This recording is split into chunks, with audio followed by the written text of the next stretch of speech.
அதே போல கிறிஸ்துவ பெருமக்களுக்கு நிறைய திட்டங்களை கொண்டாந்து நிறைவேற்றுகிறோம். நீங்க என்னைக்கு பார்த்தீங்கன்னா கிறிஸ்துவ பெருமக்களுக்கு இந்தியாவிலே முதல் முறையாக கிறிஸ்துவ மகளிர் சுய உதவி குழுக்கள் அமைக்கப்பட்டு அவளுக்கு மானியத்துடன் கடன் வழங்கப்பட்ட அரசு அதிமுக அரசு.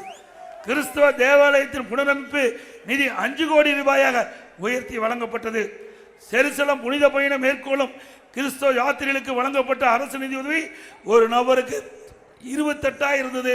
நான் முதலமைச்சர் இருந்த பொழுது அதை 38,000 உயர்த்தினேன். கிறிஸ்துவ அரு சகோதரர்களுக்கு ஜெருசலம் புனித பயணத்தில் தனி ஒதுக்கீடு செய்யப்பட்டது.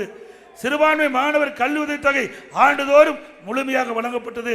2011 முதல் 2021 வரை அனைத்து இந்திய அண்ணா திராவிட முன்னேற்ற கழக ஆட்சி காலத்திலே சிறுபான்மை வகுப்பைச் சேர்ந்த 37,16,000 மாணவ மாணவிகளுக்கு 885 கோடி ரூபாய் கல்வி உதவித்தொகை வழங்கப்பட்ட அரசு.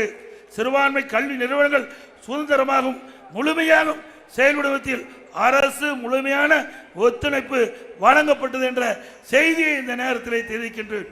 ஆக இஸ்லாமிய பெருமக்களாலும் சரி கிறிஸ்தவ பெருமக்களாலும் சரி இந்த சிறுபான்மை மக்களுக்கு அரணாக இருந்த ஒரே அரசாங்கம் அதிமுக அரசாங்கம்.